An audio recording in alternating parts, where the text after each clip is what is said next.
But thanks everybody for being on time. I think we'll try to start and we'll see where Francisco is, because I assume that maybe the prior session somehow ran last. So if he doesn't come on time, then we will change the order and we will ask you, Claudine, to speak first. Okay? Yeah. So first, thank you for being here. So this session is about workplace harassment, and it's organized by the Policy Working Group, to which I belong. We had a task force that was supposed to be about RRI, ethics and gender, but we are redefining it, probably to make it focus more on how we can create good, nurturing research environments for ourselves in academia and also outside of academia. And one of the first issues that we can look at is this idea of workplace harassment, which we do not see as only being about sexual harassment. It's also about bullying, it's also about mobbing, and all those different aspects. Thank you. So do not think that it's only about gender. It can be any form of bullying that you might have seen, that you might have experienced when you were in academia or in other research centers. So it was organized jointly with the GEMS group about gender and equality, which also means that there is a bit of that in the session, in the sense that we have Claudine Hermann, who is founder and president, right, of the European Platform for Women in Science? Current president, but you have been part of other organizations, yes, and other organizations when you took a leading role. So we will speak about the place of women anyway. And then we have Gerhard Wagner, who is a member and co-founder of the Action for E for She in Austria, if I'm right. And in your current job, you also deal with issues related to gender equality and payments and so on. And here is Francisco, so we will actually be all as was planned.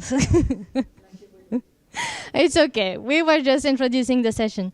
I don't know if you've used the Slido app for the other sessions, but actually we have a couple of questions there for you to try to better understand why you decided to join this session. So if you want to open it, I will start the poll. So the first question that we want to ask you is what is your experience of bullying and harassment? It's all anonymous, so basically you have 3 possible choices there. We'd like to know whether it's situations that you have experienced directly, or if it's situations that you've seen your peers experience, or if you just don't have any direct experience of it, but you're just interested in the topic.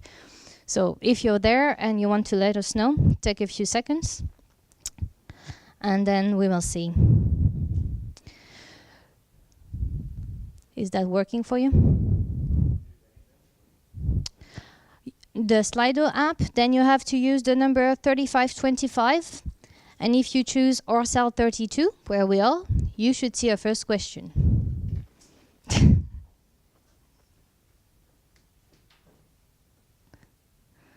Yeah.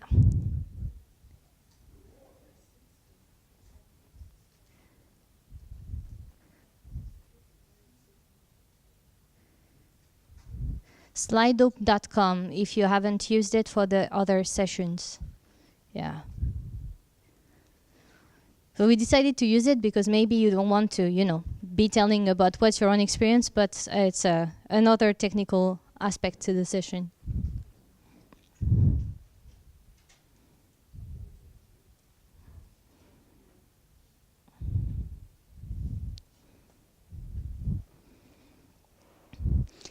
Okay.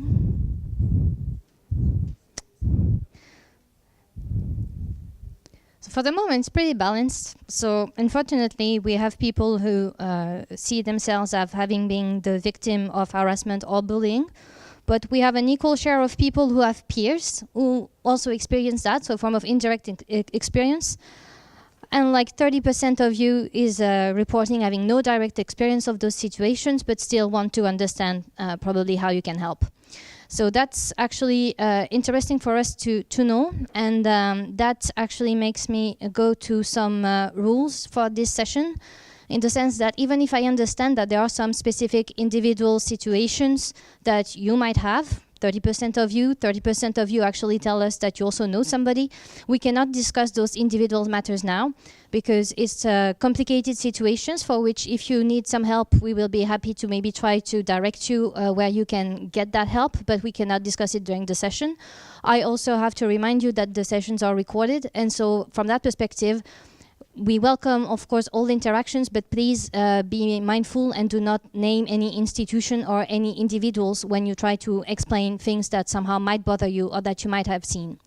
What we will try to do, however, is to try to make you maybe feel a little bit more equipped in terms of how can you think about those situations, maybe how can you identify them.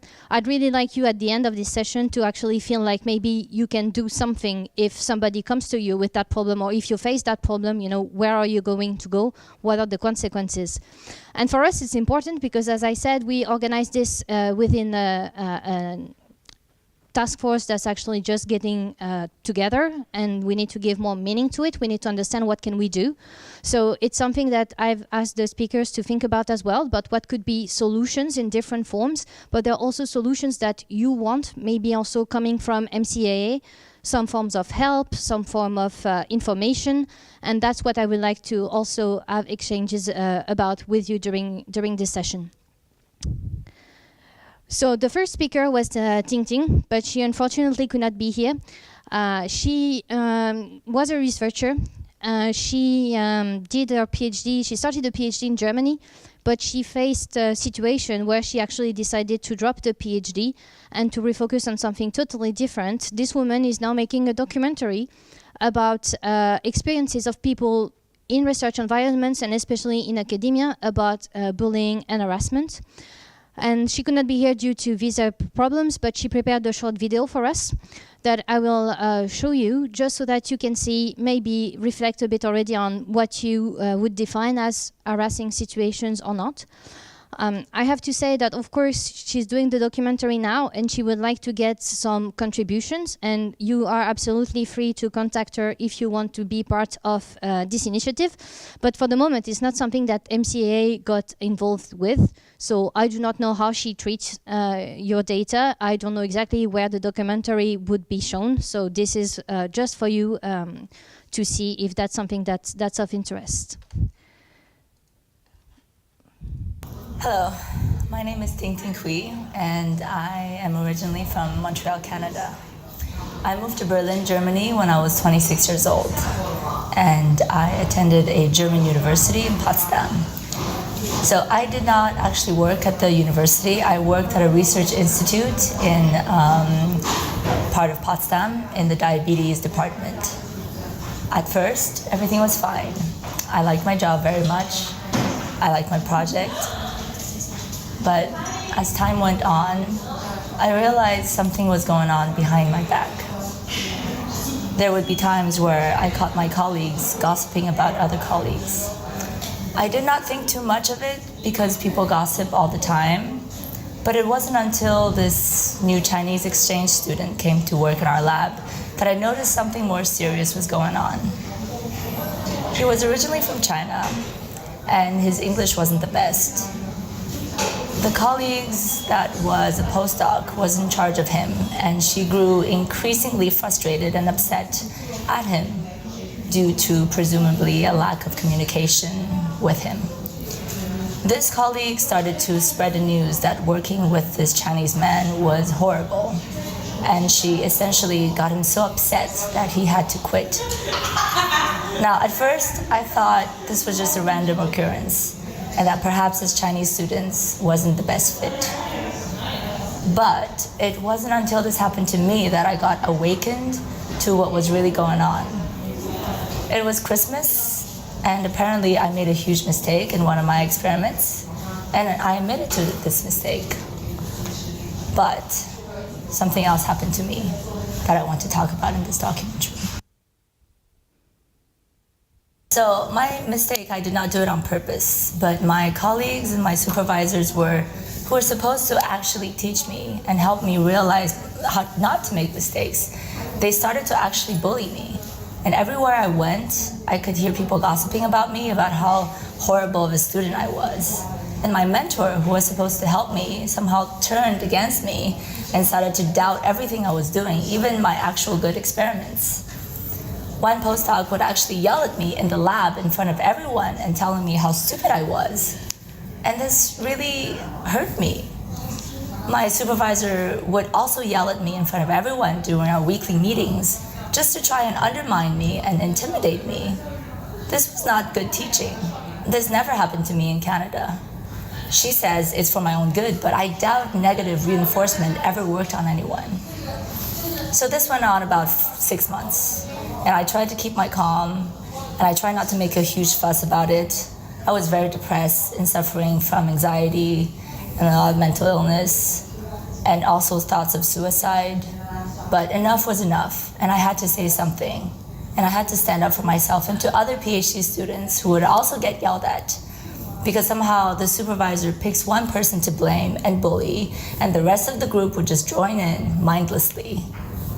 It reminded me of a playground fight as toddlers, but I figured that we were all adult scientists, but somehow this still happens. And it didn't just happen to me, it happened to a lot of previous people who worked in my lab. They had tried to talk to the supervisor, telling her that shouting and bullying isn't the right answer, but she never changed. So I wasn't the only one. I realized, talking to other PhD students from other research institutes, that this problem is quite common, sadly. But no one is actually actively talking about it. People shrug and push it under the rug, and that's not the right, proper way to deal with such issues such as bullying. Now, I get that supervisors are under a lot of pressure and that academics is a cutthroat field, but that does not give them the right to bully their inferiors into submission. There are also a lot of foreign PhD students that depend on the supervisor's good side in order to stay and study in the country, and some supervisors know this and take advantage of this. I think we should change the system. I want to make this documentary to inspire students to come out and talk about their own bullying experience, and to let them know that they don't have to stay anonymous, that their problems are actually serious, that can lead to depression, anxiety, and suicidal thoughts. Now, I know that we all talk to maybe human resources. I talk to my human resource departments, but they only said, oh, just try to do better, and just try to not talk to a lot of people, just keep it low, keep to yourself. This is not something that I think should be said to a student who is suffering from depression, anxiety, coming from her work, coming from her own supervisor and the mentors around her. I suffered also from depression and anxiety, and I know a lot of you PhD students out there are also doing the same. And I encourage you to talk about your own experience. I know that being bullied, it isn't the best way to spend your young, impressionable PhD years. And I know that something needs to be changed. And I know that the system of academia needs to change. And I implore you that whoever you are, wherever you are, in which field you are, in math, science, biology, literature, if you're a PhD students that have suffered from bullying, please let me know, because I would love to interview you and talk about your own experiments. I think as a group, we can definitely change the system. Thank you very much. So this is what Ting Ting Cui wanted to share with us, which I think is an interesting message in the sense that she challenges us in trying to think in a broader way about what is it that we do every day in the lab, in the way that we interact with others, and how we may somehow turn our working environments into places where we don't really want to be and where we don't really want to belong. She also raises this issue that's probably very relevant for us. That's about the mobility, when she says that, you know, we have students who move countries to start their studies, and that's also what we do with Marie Curie. So maybe, and that's a question for you, there's no need to have a definite answer now, but should we consider the impact of mobility, and is that a conversation that we also want to have within MCAA about what it does to us in terms of mental health? So obviously, I think this is important to have in mind, but it's difficult to reply to a video.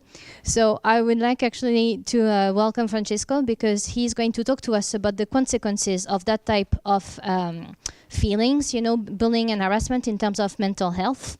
So it's actually a nice transition to the thoughts that she was describing. You want to change the computer? Do you have a USB? I think it may be easier if you put it and then there.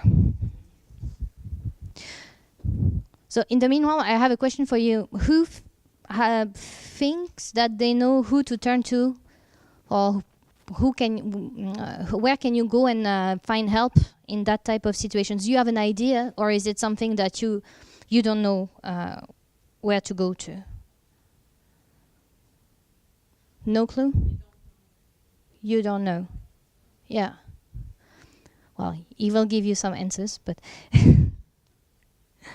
it's actually, yeah, hopefully. I know you will. But it's actually very important that we realize that as well. And again, thinking of maybe it's not the solution in the sense that it's not going to change the work environment, but maybe we also want to push the Marie Curie office at the Commission to give us more information about this. Maybe we also want to push ourselves in collecting that type of document where somehow we could get even some pointers about, let's go to the ombudsman of the university. Is there a private counselor? Are you actually eligible to go and see the therapist, which happens in some universities, and different ways in which you can talk about the problem, or your friends can go and talk about the problems in order to get help. That does not depend on something that's related to the supervisor and the authority of the supervisor, because that's a problem that we hear about very often, that if you have an issue of bullying in your academic setting, the problem is that your supervisor has probably been working there for years and years and years and knows everybody. And so there is this form of additional challenge and barrier that we put to ourselves, that we just don't want to go there. Like, you're nothing against the system. But there are some ways that the system can offer to you. And the first one that I would think about is if you go to the GP in the university, they have a confidentiality rule, and most of the time they can refer you to a counselor, a therapist of some sort for free. So it's not something that you have to think is going to incur you some charges or costs. And these people can help you because they might help you to understand what are the right questions you can ask to yourself and to the system in order to get out of your situation. That could be a first one, but I suppose Francisco is going to have more. You have to use the microphone for the recording. My sorry. Hi everyone. My laptop just ran out of battery. And okay. It is working. Yeah. Okay. And the USB apparently is not working because I'm using my work laptop, and probably there's some security issues that I cannot overcome now. However, I have the slides in my head, so instead of having the cool slides that I prepared, you're gonna have this, and it's better because it's more interactive. So Stephanie was asking you if you have any clue about who to go or what to do. I'm guessing that you probably have, but you are a bit doubting if you have the right or the wrong answer. But I would probably promote you to give an answer, even though that you might think it's not correct. Any clue? Yeah. Go to the union. Okay. More? The union, I mean, at the university. Yeah, exactly. The union. Sure. Okay. More?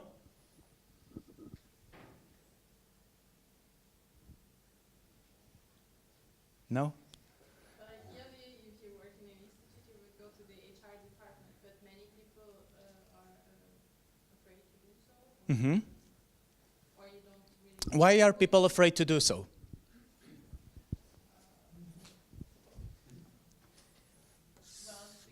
because it's not something that people talk very openly about, so they don't know if they have actually something to talk about or something to complain about or not. Because this Okay. is something So people would be afraid of going to something that it's internal located regarding their work. Why? Because of what kind of consequences? well, all kinds of consequences, right? What stop people to go to an internal service, for instance? Retaliation from the news spread that you have contacted the HR, retaliation from your Retaliation, cool, good one. More?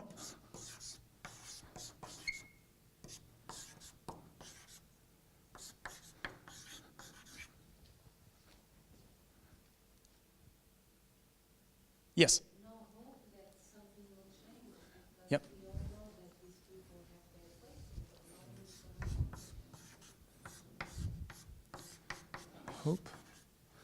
Hope that something is going to change or not, because probably they already seen someone going and nothing changed, so they learn from experience that if they go, they probably will get retaliation and things are not going to change. Okay, good one, thank you.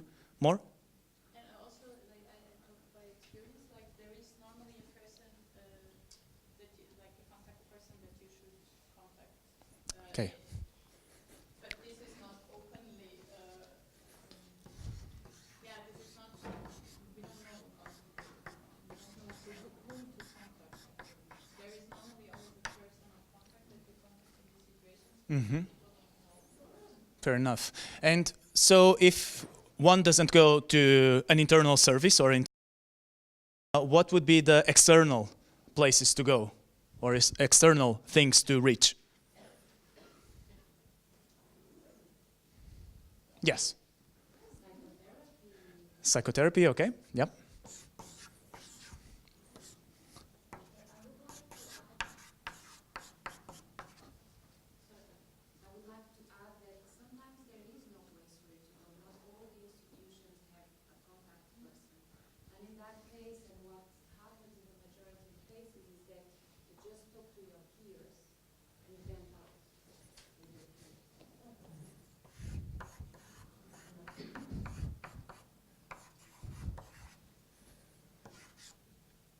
I'm thinking in Portuguese.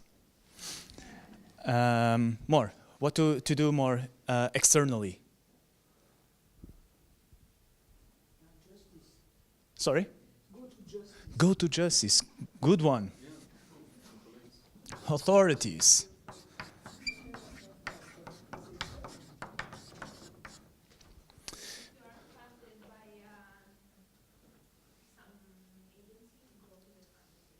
Go to the funding agency. Is that external or internal? You mean like...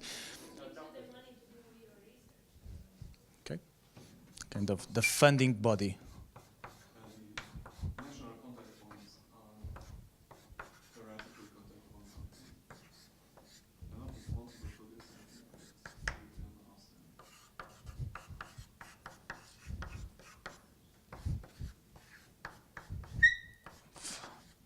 Sorry. What are the consequences of going to authorities, for instance? And when I say consequences, like, what's that aftermath of going to the authorities? Yes?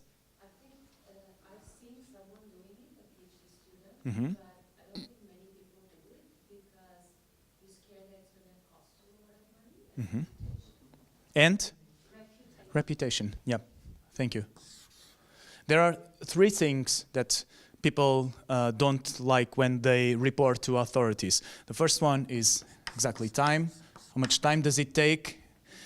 How much money does it take? And what about the reputation that I will have for doing something like this? The thing is that when one goes to the authorities, it's the right thing to do. I don't know in all of the countries of all of the people here in this conference, but I'm guessing that in the majority of the countries where the MCAA researchers are living or are from, it's called a public crime. And by saying that, you can report it and you're not going to have any cost. And more, you can report about someone else. And that's quite interesting because, for instance, if I know that this guy is having a problem, myself can report his problem besides his,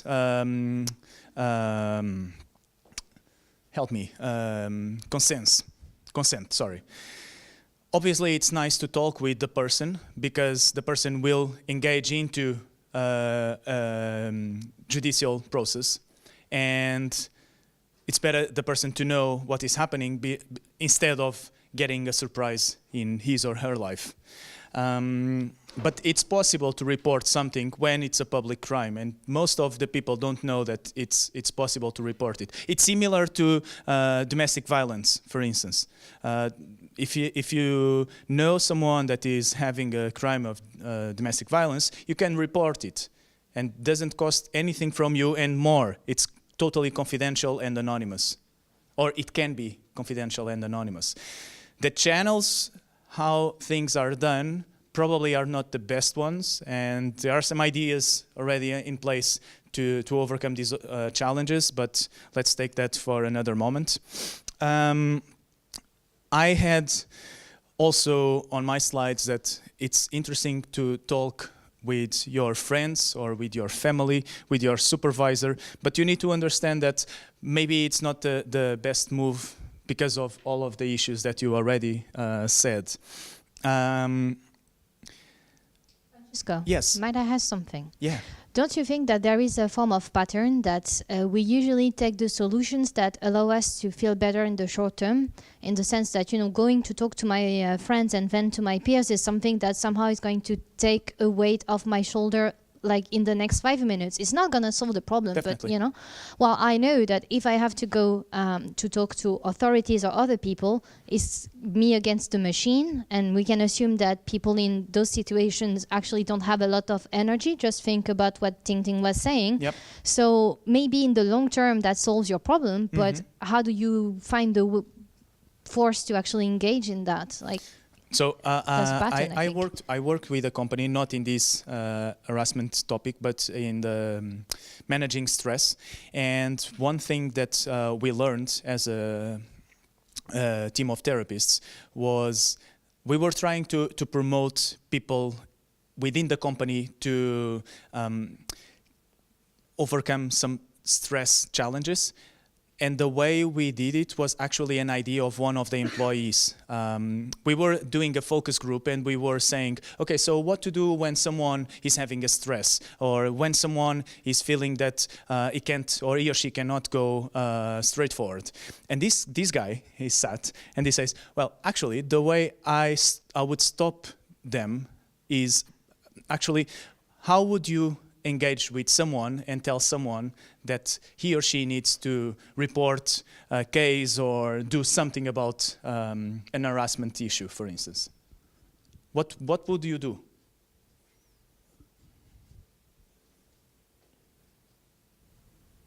Come on. I think I would ask them to think, well, first of their responsibility towards the other person, because you cannot let somebody go down in such thoughts, you know, depressive thoughts, suicidal thoughts, and all these things. So it's a moral question about where your duty is in terms of responsibility towards that person and towards the privacy of a situation as well. You don't want to make things worse. Yep. So I would ask that in the first place, and then I would also ask myself, what can that person do? And I don't have answers to those questions, right? I'm just like you, I'm wondering, but I'm wondering if sometimes the easiest way to solve this, well, easy, it's not easy, but the easiest way for us, if you are in that type of situation, is not to leave that situation and, you know, start again somewhere else, because at least in terms of mental health, you feel better. Yep. And then maybe you can report that person because you're not under their authority anymore, right? Yep. So you don't risk anything. So maybe these are things that I would think of, and I would try to tell a peer. Yep. And say, if you leave, then maybe after, why not report that supervisor, that individual, because you have nothing to fear anymore. You've proven to yourself that you could move on. So I think temporality is important. Stephanie is raising an important issue, which is accountability. Like, what's the accountability of someone that is supporting a person that wants to report a case? When you go to someone and you say, hey, listen, I know that have been hard times, I know that you say you want to carry a case or you don't want, but either way, I can be with you. It's not the case of helping, it's more a case of being with a person and try to understand what's the best, what the person wants to do instead of deciding for the person. Because, and this is another tricky issue, because if the person, or if the case goes to court and then if the person doesn't have the will to take the case straight forward, the case is going to fail. and nothing happens to the person that committed harassment, or the company, or whatever that committed harassment. Just to finish this, when we were at the company and when we were asking this, the guy that I was telling you about, he was sat and he was like, well, when I want someone to stop what he or she is doing and try to understand what's the kind of stress that the person is having, I ask this person to stop. And I tell him or I tell her that I want or I need to stop. And then he will slow down and we will have time to talk about it. So, and that's the part of the accountability. If we want to take this step, we must understand that we're going to become accountable. And it's a bit, it's kind of what the he for she movement it's also doing. It's making men accountable for what is happening or what happens in the violence against mainly females. I don't know, questions, comments, insults?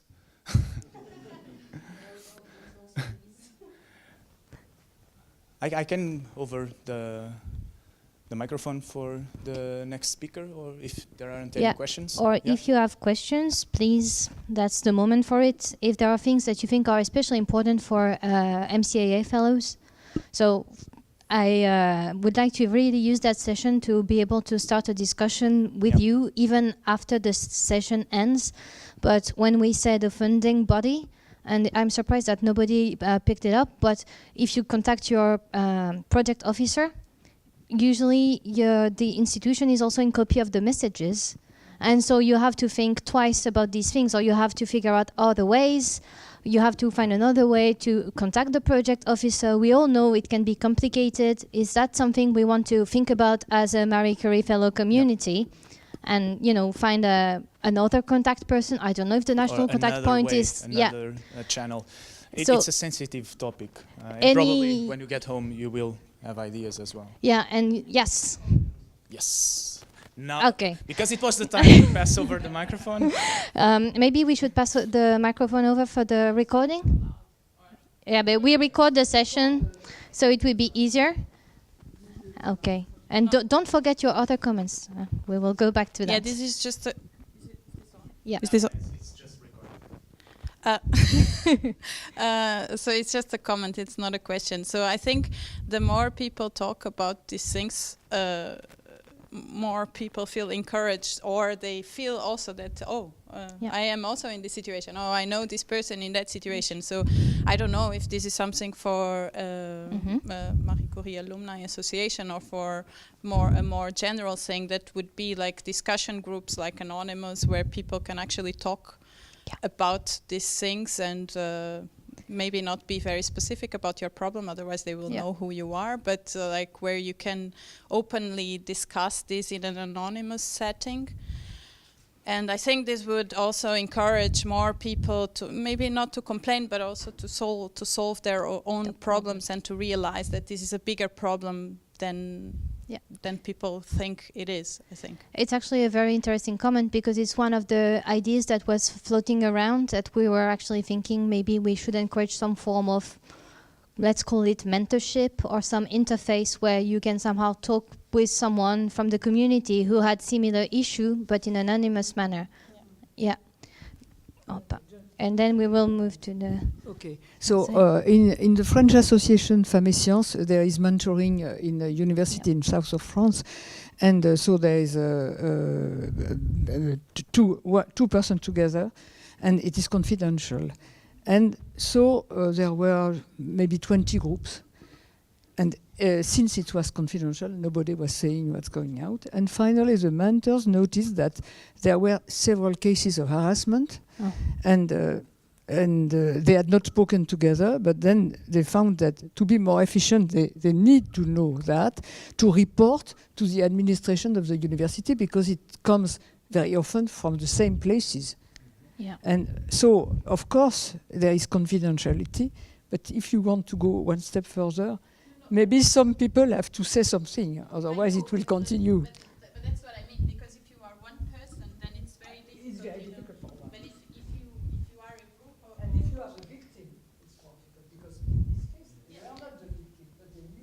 Yeah. As you say, if you know, you have to do something. It's a duty.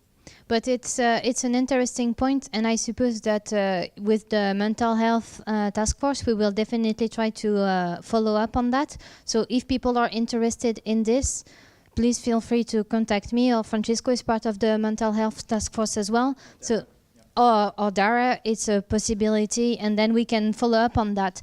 I'll move to you, and then I saw that you have a question too. About the project officer stepping in, I have a colleague which reported this, but it didn't really happen because first of all, like, he went through the proper channels. He first reported it to the coordinator of the ITN or whatever it was, and then when nothing happened at that level, he decided to go to the project officer. But the project officer was not, let's say, qualified to in order to work on that. So maybe there is something over there, because this is an upcoming issue. So project officers who have been already ongoing need to be trained first of all, or there might be a reason to have a secondary person who can handle such issues and is let's say qualified to handle such issues. And second thing that I noticed was in the midterm questionnaire as well as the end of questionnaire, there is absolutely no section about this. So there should be a policy and this should be included in it in order to have valid statistics and do something about it. Yeah, I think that adding these things to the evaluation and questionnaires is definitely something we can push forward. Having people that are dedicated and trained is an idea we can try to bring up, but then it also depends on what the Marie Curie section within the European Commission see as their duty. But it's an interesting comment and we can relay that. I am Gianna Vedlis. It's on. Gianna Vedlis from GEMS working group, the gender equality for mobile researcher in science. And from my view, this is a policy issue that we have to push. In Italy, we had a conference of women in science, Donne e Scienza, in Pisa this year, which was dedicated to sexual harassment, the state of the art, the approach, the solution we foreseen. And the result was a position paper that they submitted to European Parliament. So we also, as Marie Curie alumni, should follow this track, in my view. Yeah. No, that's it's true, and it's part of the questions that we have to ask ourselves about what we want to do next. We will take 2 more comments, and then we will move to the other talks, so that we have time to get a broader view of the problem, okay? It's not to cut the conversation. We can keep on going after the session, and you can always come to us, but just to be clear, so your question and then your question over there. Yeah, it's not a question, it's more like a commentary. Yeah. It's a comment about this is that when we talk about the 3 years PhD or 4 years PhD, when you say wait until it ends to report or to do something, so you're going to spend 3 or 4 years suffering and like feeling anxiety, depression, and a lot of things, and many people give up, like because they are in their right to not be willing to take. So I think also in this, not only for Mahikihi actions, but also it should be some policy regarding that, and I think it's really necessary. And if as Mahikihi alumni, if we can do also that's something that people can feel secure to share and to do, it's at least one step for it, because well, we all know, or most of us know at least someone that it's passing through that or already been through that, and 4 years, 3 years passing, like suffering for, that's not good. No, for anyone. and we definitely don't want to recommend that to people when you think of those longer term projects, but that means that we actually need to find a way to promote better work environments. So it's one thing to let people express what they are going through, and it's important to be heard, but you also need to consider what you can do to prevent those situations. And we'll take the other question. I will. Hello. It's also more like a comment. Because of some contractual issue, we went to the national contact point while we were ESRs and we were by two in the same institutions having the same kind of issue about the contracts, and we asked the national contact point for confidentiality. And sometime after we realized that there was the gossip spreading around like very nicely. And so if I had a more personal issue and less contractual, I don't know if I had confidence to go there, in fact. So we need to come up with pointers to where you can go in true confidentiality. Okay, thank you for all your nice comments. As actually Giovanna said, there was a talk, so you can go with that, in Pisa last year with Donna and Sciences, with Claudine actually was there, and that's thanks to Jem that Claudine Hermann is with us today, and she will start to talk to us more about the idea of sexual harassment, and we will move from this very individual perspective to try to understand what's more systemic about those issues as well. So I will give you the microphone. I will put your presentation on. Hello. So as Stephanie said, and as Giovanna also said, I am going to give you a general frame on the issue of sexual harassment in universities and research. So, okay, thank you. Yeah. I can move. Okay. So there will be a very short introduction. Then I will speak about a report of the European Parliament on the problem of sexual harassment in general, not in universities. And we'll explain how the European Platform of Women Scientists, I'm the president of which, is involved in that, together with the Italian Association Donne e Scienza, and say a few words about the PISA statement that Giovanna mentioned a few minutes ago, and finally give some French initiative because I'm French. Okay, so so I know better what is going on in France. Okay, so in the European Parliament report, in the explanatory statement, there is a kind of introduction saying that up to 55% of women have been sexually harassed in the EU. So it's not in research, it's in general. And 1 in 10 women have been suggested to sexual harassment or stalking using new technology. This is cyber harassment in this case. So the definition of sexual harassment is where any form of unwanted verbal, non-verbal or physical conduct of a sexual nature occurs with the purpose or effect of violating the dignity of a person, in particular when creating an intimidating, hostile, degrading, humiliating or offensive environment. So the committee inside the parliament, there are different committees, and there is a committee on women's rights and gender equality that produced last summer, in summer 2018, a report on measures to prevent and combat mobbing and sexual harassment at the workplace, in public spaces and political life in the European Union. And so here we are more interested by university research institutions, but also companies. And when they speak of political life, this has something to do with the power, decision-making positions that we know in science. So a European Parliament report is something very serious with a preamble, and the preamble is based on different things, a Charter of Fundamental Rights of the European Union, and in particular the articles about human dignity, equality before law, non-discrimination, equality between women and men, fair and just working conditions. Also by some statistics that are produced by an EU office, which is the European Institute for Gender Equality. But not only EU is concerned by this type of problem, but also the United Nations, in particular through the convention, the so-called CEDAW Convention on the elimination of all forms of discrimination against women. But there is also the Council of Europe that produced the Istanbul Convention on preventing and combating violence against women and domestic violence. So there are plenty of international institutions that are speaking about that. And just for the case of the Council of Europe Istanbul Convention, you can notice that out of the 28 member states at that time, it was signed and or ratified only by 8 out of 28. So in this example and in all that I will speak about, there is a theory and there is the practical side. Okay, so in the report you have a lot of articles at the beginning with whereas, which is in fact the status quo.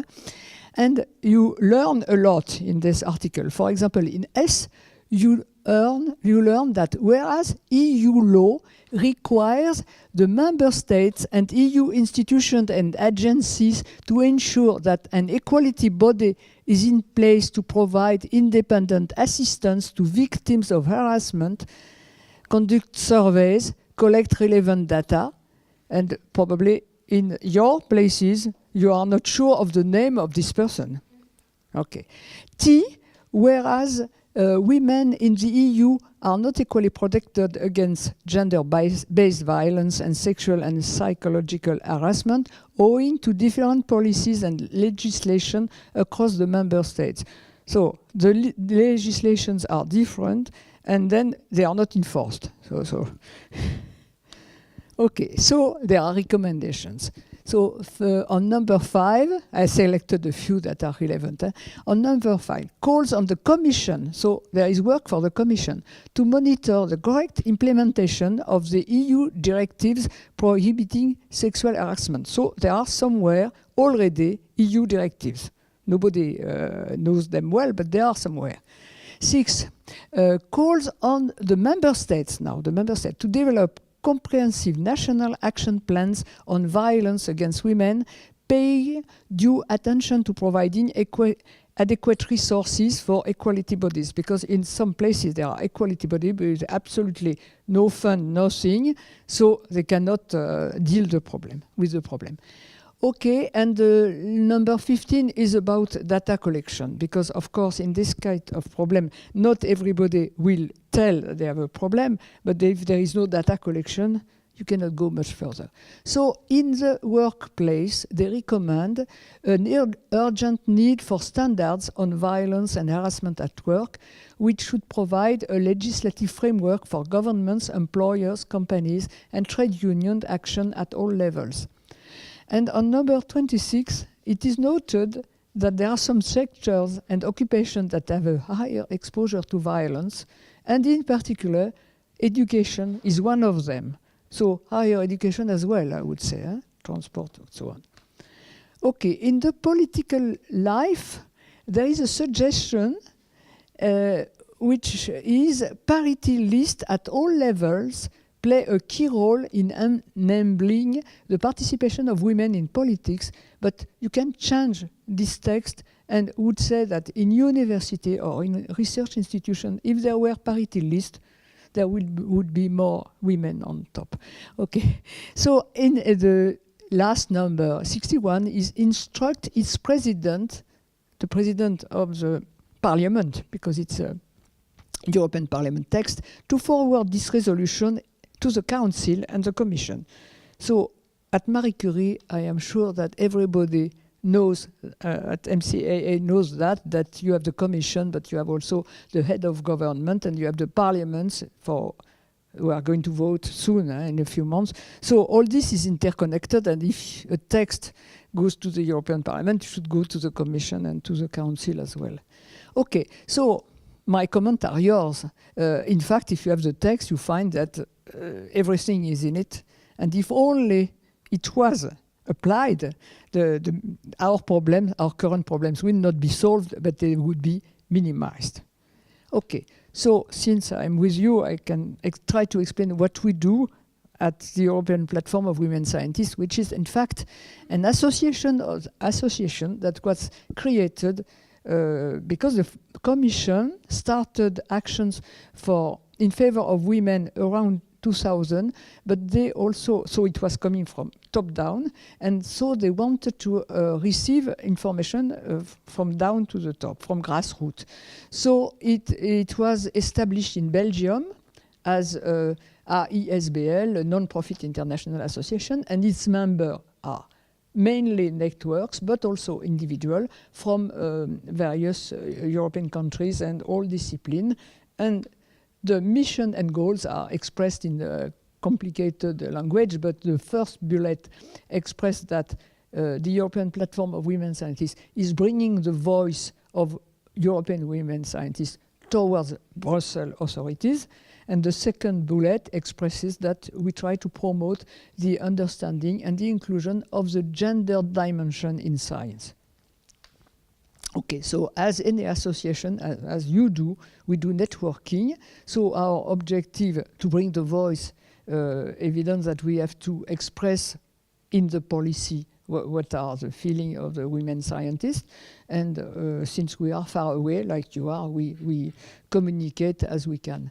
So at the beginning, there was a big project to fund the creation. And after a few years, it was no longer funded, because it was a project and the project does not continue. So we are just an ordinary association operating on our members' voluntary work. We have a website, we have a newsletter called EPWS Updates, and you are welcome to subscribe. It is free. And our main political job is to write position papers. For example, now the Horizon Europe next framework program is under discussion, so we looked at the draft and we comment and saying that there is not enough gender in this part, and this part. We try to push as much as possible the interest of the European women scientists. We have general assemblies that changes every year of place. Last year, as Giovanna said, it was in Pisa. This year it will be in Brussels. We move around. We participate to European events. Today it's one of them.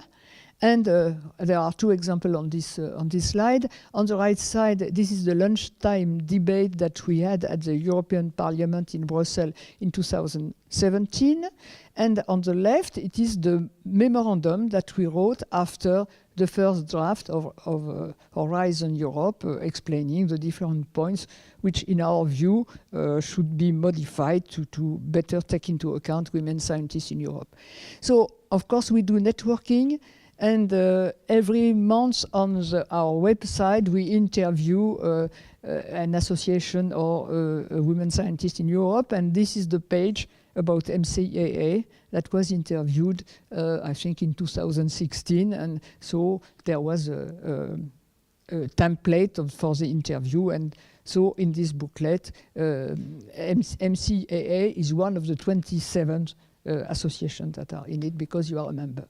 So what we at EPWS think is that, in fact, we young women researchers are in having geographical mobility, are in fragile situation, mainly for various reasons, but also for cultural differences. Because when you are from abroad and there are little details that are already dangerous, you don't fully understand them.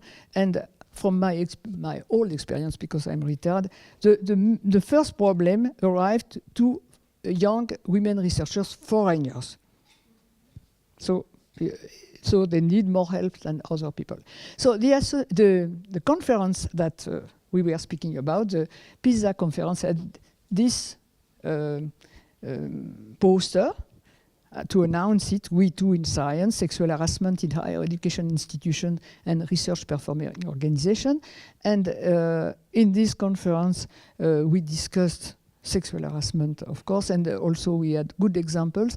And after that, there was a statement to the participant summarizing what is the situation and what we suggest to improve it a little bit. And this statement was sent, to political people inside the association over Europe. And here are examples of what we received after that. So on the right side, it is the answer of DG Justice. They said that they fully agree that the gender-based violence is forbidden and so on. And on the left side, these are stickers that they issued for a campaign for the International Day for the elimination of violence against women. So you can stick on your office harassment-free zone. I don't know if it will have an effect, but at least psychological one, maybe, who knows. Okay, so in France, France is not better than the other countries, but there are Feminist and Equal Opportunity Officers Association that started again and again to speak of that from the beginning of the year 2010. So finally, they gave matter for a guide that was produced by the French Ministry of Higher Education, Research and Innovation, a guide about sexual harassment, a little booklet. And there was also a conference on sexist and sexual violence in higher education and research that was in December 2017, and in which the minister spoke. And then they committed themselves to say something 1 year after, which was the case. So for the Day Against Violence Against Women on November 25th last year. So there are plenty of things in what is in the French ministerial message to the higher education institutions. So they speak of creating a dedicated support service in universities. It does not mean that this service will have money to do something, but at least they will have to give a name. So there was a communication campaign. They will train the staff in charge of campuses to prevent and treat sexist and sexual violence between students, because there are also this exists. And then they will have a guide with a plan for preventing in the universities. There are posters, and they will train there will be a training network for the staff. So there should be action for the students and for the staff. So, of course, again, if all that is done, the situation will be much better. It's not clear that everything will be done, but at least there is a conscience that they have to speak of it.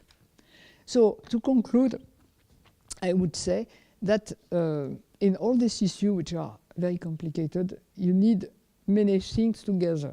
The politics to have law, the researchers themselves, because they are living that, and also women supporting network, whether they are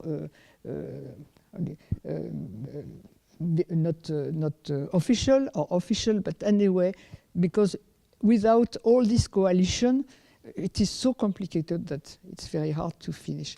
Oh, and just to advertise, because I am here, so in our association, we now have a Facebook group that can welcome all of you, because Marie Curie is a member, so you are all members. And if you want to take part of it, here is its address. Thank you very much. Thank you, Claudine.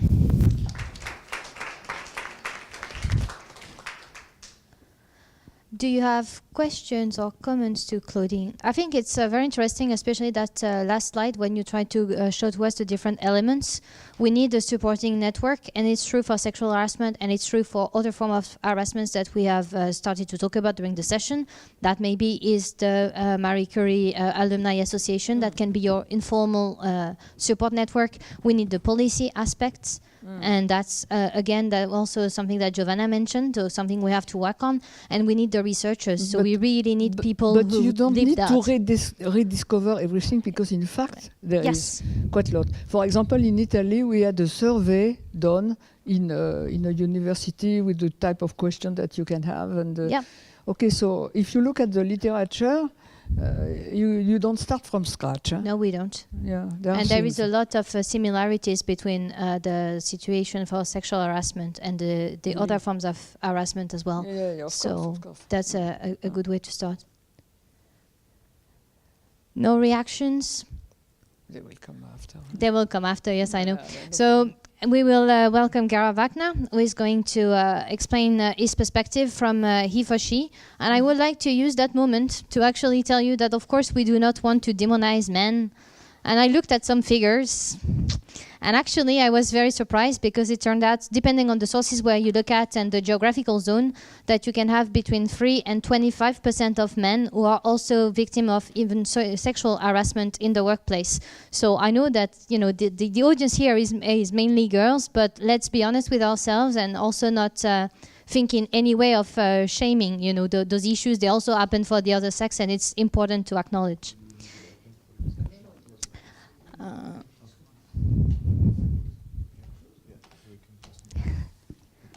leave you the microphone here. So, no, it's here. Yeah, it should be somewhere there. Yeah. Please take the microphone.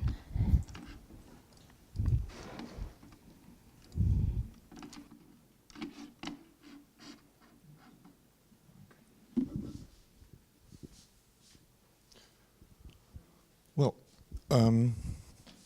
my second gadget here.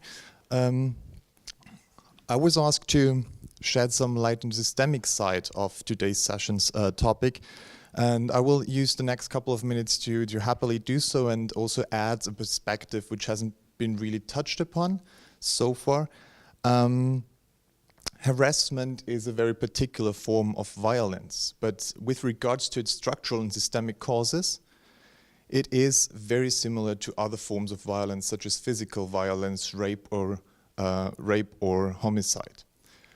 And in order to discuss the systemic side of the problem, let me widen the focus a bit and paint a bigger picture before building the bridge back to sexual harassment in particular.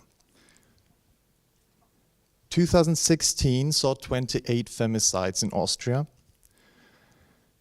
In 2017, there were 36 murdered women, and in 2018, 41 women were victims of cold-blooded murder.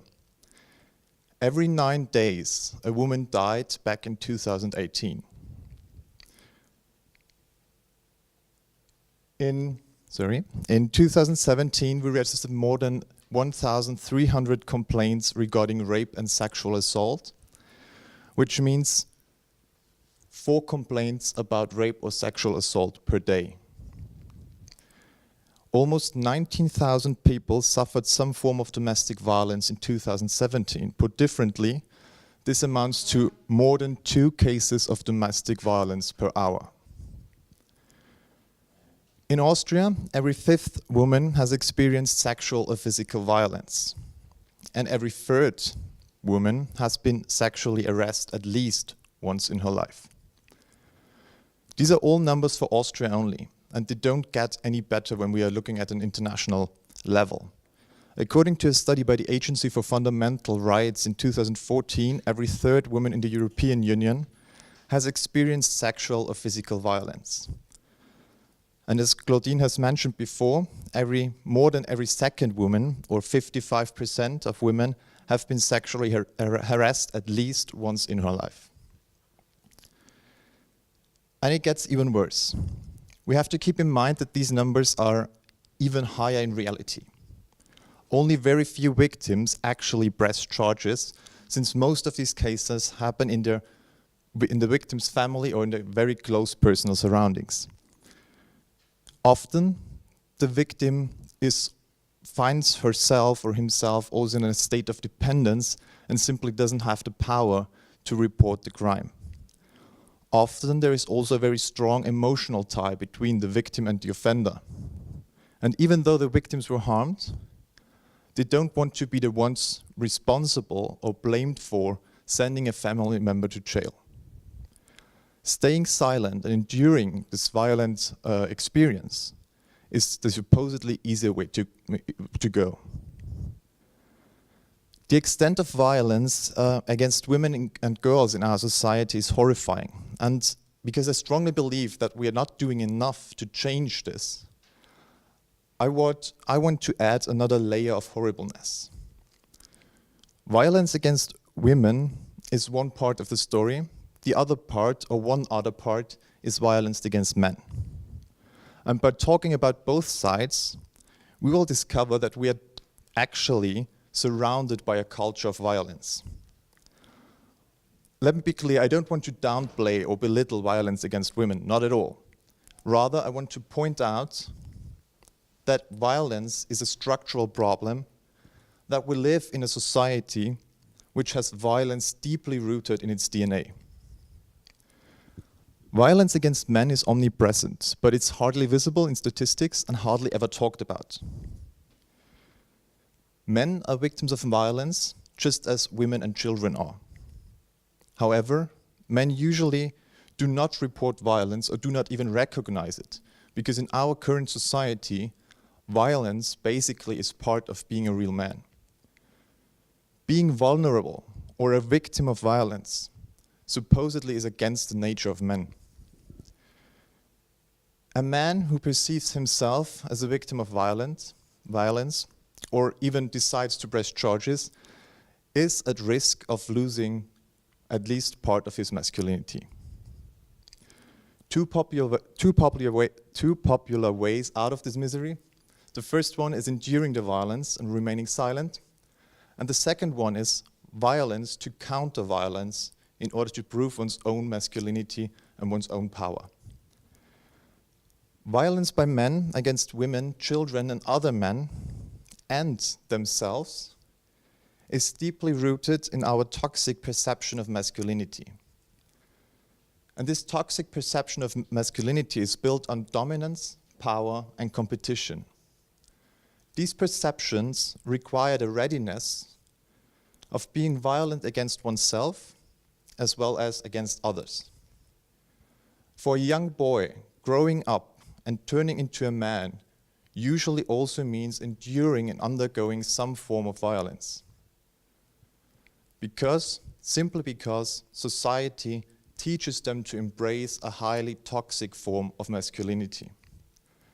Young boys and men have to be strong, they have to be tough, they have to be dominant, they have to compete with each other, and they must not show weaknesses, they must not show emotions, they must not show vulnerability.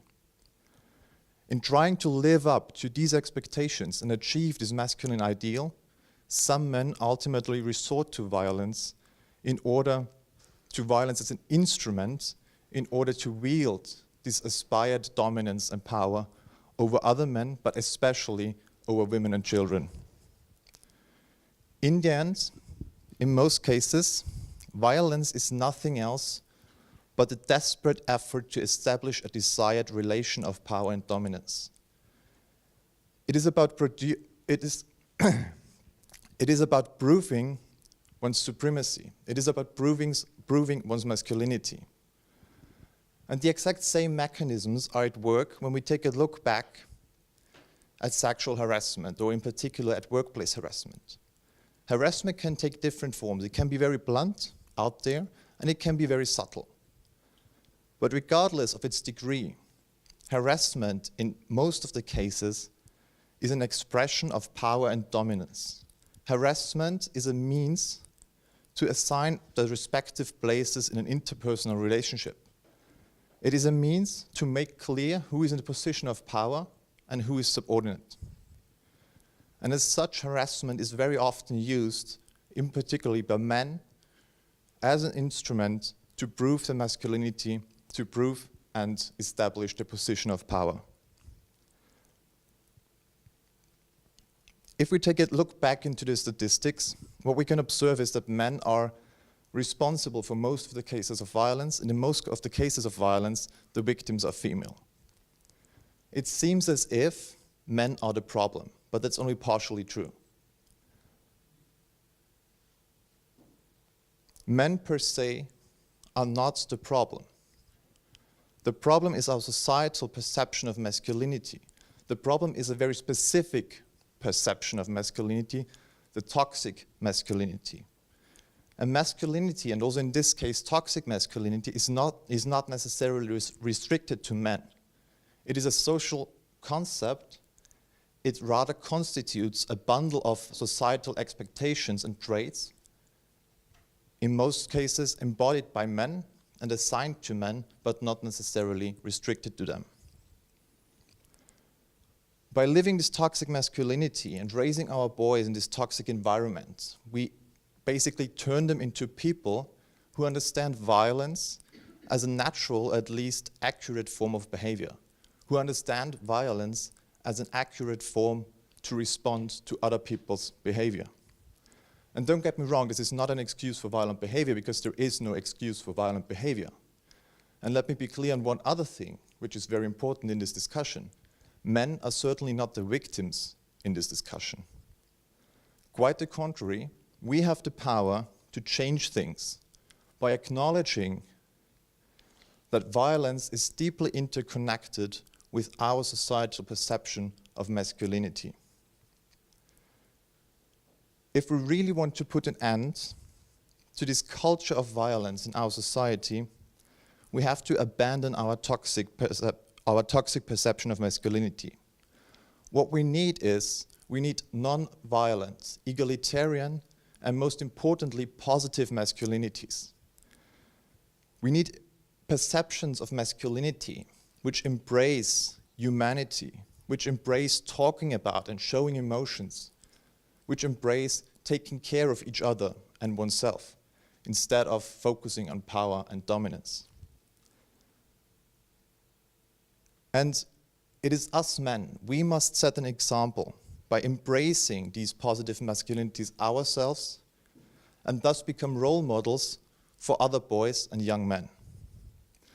And this is where I'm already coming to an end, and this is where he for she comes in, because that's where he for she contributes a very crucial part to the whole discussion. The campaign discusses masculinity and encourages men to reflect upon their own masculinity, but also to reflect upon the societal expectations out there.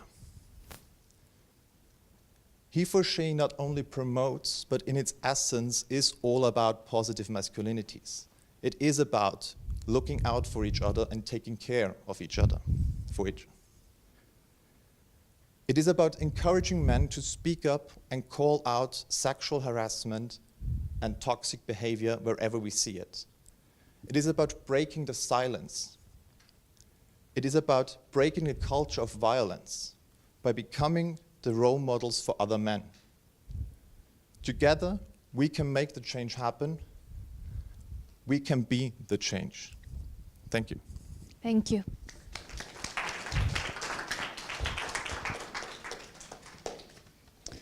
It's also very interesting to hear that perspective, and I also invite you to try to transfer it to what we were talking about in the beginning of this session about the culture in the workplace. Because a lot of what has been said, or at least the way I heard it, about masculinity can also apply to the roles that we see in supervisors, the idea that you have to suffer through things because that's how it's done, you have to be a real man, you have to go, there are interesting bridges between those different actions, and what he for she does is really calling, men to take responsibility. It means that we also need to take responsibility for what we see as proper behaviors as scientists and as researchers. Are there any comments or questions to Gerhard or overall? Question. Is that a UN? Yes. It's a UN a program. It is developed in different countries. Okay. Yeah. Any other reaction? So I think that for us, we've actually already learned from the interaction with you that we need some tools in the short term to try to help you out. We need to think in terms of policy, which we can do building on the experience that there is in the network, but also with other associations. That's about sexual harassment. I can only welcome you to come to us if you want to participate in trying to building those tools, those different policies. We are settling a task force for that, so you can always find me by email. Men and women, of course, everybody here. If you are especially interested in gender issues, also think of talking with Giovanna from GEMS or any other GEMS member, but Giovanna is here, so I direct you to her. And if you don't have any other question for us, then I will invite you to just continue the conversation after. Or Christian wants to talk. Yeah, let's keep the conversation going. from your presentation, I got that there is a lot already moving. I mean, now you're trying to move our hearts because we are full of bias. I realize on my own, for identifying one, there are at least 2 others haunting me. So partial problem, if I talk about being a man in this process, is that we are still stuck in it. And maybe in 10 years it will be better, then we will find other bias. So from your practical experience, what are small projects which help at universities, workplaces, to actually make it better? Not only in this context now, in general about harassment, but yeah. Okay. Thank you. Well,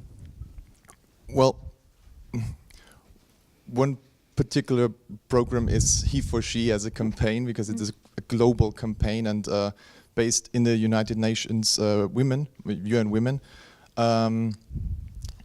And this He for She campaign is on a national basis institutionalized in different forms. It is in France and Great Britain, in the US, it is very popular to have some kind of student organizations engaging in the He for She campaign and promoting the campaign on the university campuses. Here in Austria, we have 2 associations who are independent in doing their work, and we try to be a strong voice for the He for She message, and also engage with other organizations in this field. And especially in Austria, there is a very good functioning men network, a pro-feminist men network, which does really great work. And there is movement, something is going on. There is also a strong movement in the other direction. And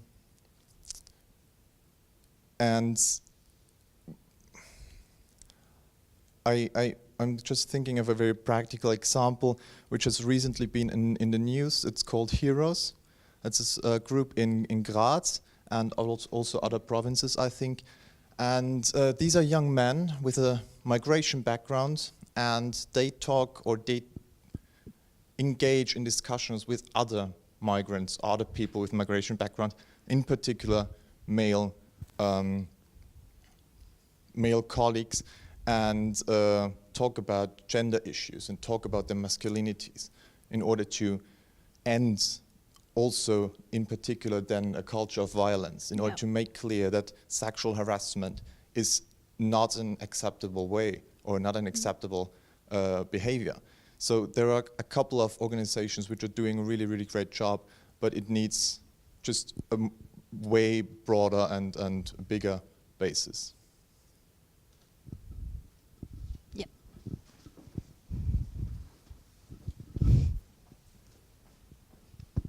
Sorry, it's just a comment, and I'm going back to the more general work harassment or science harassment, bullying or whatever you call it. Yeah, I was just thinking about the comment you just made now, that it's, this is also a bit how science culture works. So this is intrinsic, and we somehow we have to change it, and we have to also think about strategies of how to change this mentality. So I was just thinking that it's important, like for PhD programs or postdoc programs, also to have like a bit of education on this topic, or at least discussion and open discussion about the topic, so we can change it ourselves. So maybe we cannot change the past, but we can change the future. And the more you talk about it, and the more discussion you promote around this topic, I think it will help to make a difference. Yeah. So I'm willing to help on any kind of organization of this kind of stuff. If you need help. Well, I certainly hope that we can change the behavior, and that's also how we need to think about how we relate to others in the lab. There is also then, I know that there is going to be the objection of, we are not going to be the supervisors yet tomorrow, so we still have generations that we need to take care of. So even if we assume that all of us here want to be, very good supervisors, not bullying, not shaming, we still have a couple of years to go in between, and that's also something we need to take care of. How, I don't know, but obviously from those experiences we see that together we'll be stronger to do that. It's important to say also that the bullying comes often from the superiors, but it's not always the case. It comes many times also from your peers and from equals. So we need to raise awareness. Exactly. Communication takes actually a big role into what you have been doing and into E4She as well. So there is also, I think, something we can learn from you. How are you going to communicate on the result of this session? So we will have a form of report from what has been discussed.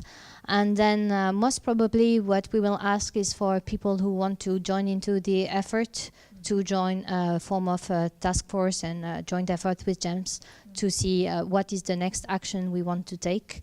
I would assume that one of the ideas really that had been floating around was a form of mentorship, and that's something that came out of a meeting in Dublin already that was about gender equality, where we were thinking that maybe it could help some fellows to talk with former fellows to try to understand how they can address those issues, but we don't have to restrict it to gender equality. It can be also, trying to get guidance on further things. So I assume that's going to be the first action point, but there might be others on which we need to brainstorm and decide. So this for us is really food for thinking, but there will be something. And whoever wants to be informed, please again just contact me. We can have a form of mailing list. It's absolutely no problem for that. Yeah. I want to ask you that does EU Commission has a power to put classes to universities, especially for the people who is just starting their PhDs, a workshop is about harassment, general harassment, so everybody is become more aware of what's harassment, how they behave. So in case of the question is whether the EU has some form of power that they could impose universities to give courses. What I would say is that when EU is funding a gender-related project, there could be a line on that. So it would not concern all places, but at least the places that are funded for gender projects should have something to do with that. Yeah, I think it's also something we can push. Write to DG Research for that. Yeah, I also think that that might be something we can push if we want to, in the sense that within ITNs you have all the summer schools and winter schools, so there is a training that's involved. So we can try to make it a form of requirement. We could maybe think also as well in terms of the individual fellowships about the scientific integrity and all that type of things. That's something you can put into your training plan.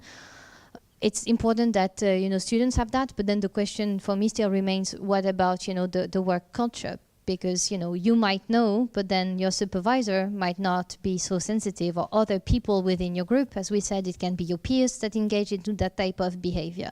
So it's one aspect. But we probably still need to think at a bigger scale in what's happening in the universities. But it's a very interesting approach that we should definitely think about.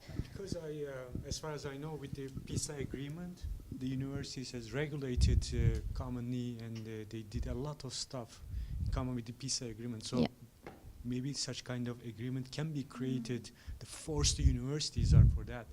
Even not all the universities apply good in a way, but even like 50% of the universities can succeed. It's a big thing. Yeah, it's a big thing, and that's something that we can probably start. Yeah, that's a very good idea. Yes.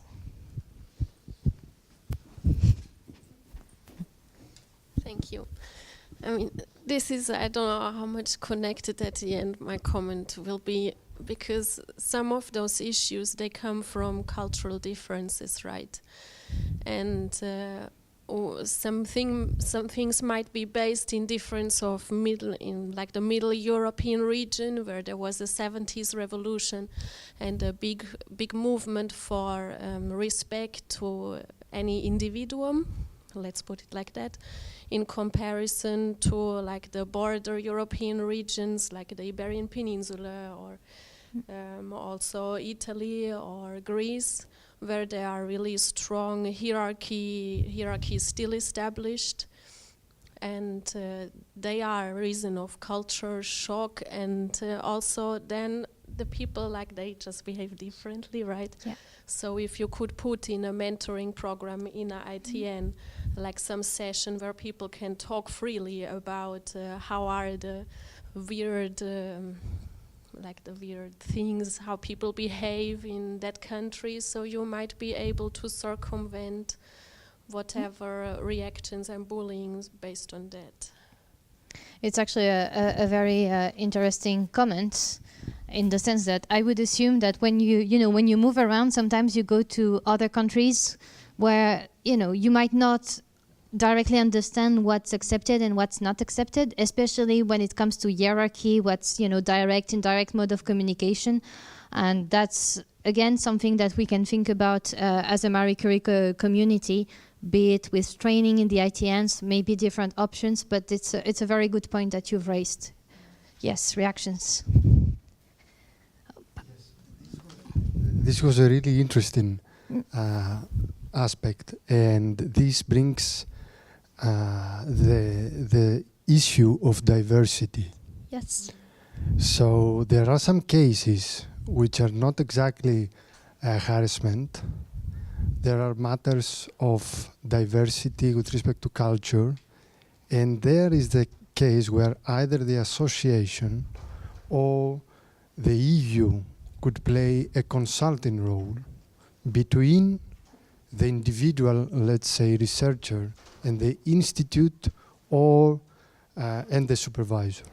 So to this discussion, this case, I believe, if you agree, it would be interesting. Yeah. If the association, or better the EU, could play a consulting role in cases that there are some issues, but they can be, let's say, the researcher feels that they can be actually addressed. Yeah, you see it like as a form of mediator? As a form of? Mediator, something that would be in between? Yeah, that's something to think about as well. What we can ask from the EU is also another question as well. To what extent can we actually expect them to take charge of the whole problem? Is there anybody else who wants to add to this discussion? If no, I will thank you, all of you, for being here today and being active during the session. I hope that you will enjoy the dinner this evening, and please, again, reach out. We're all here to discuss all of these issues, so we'll be glad to hear from you after the session as well. Thank you.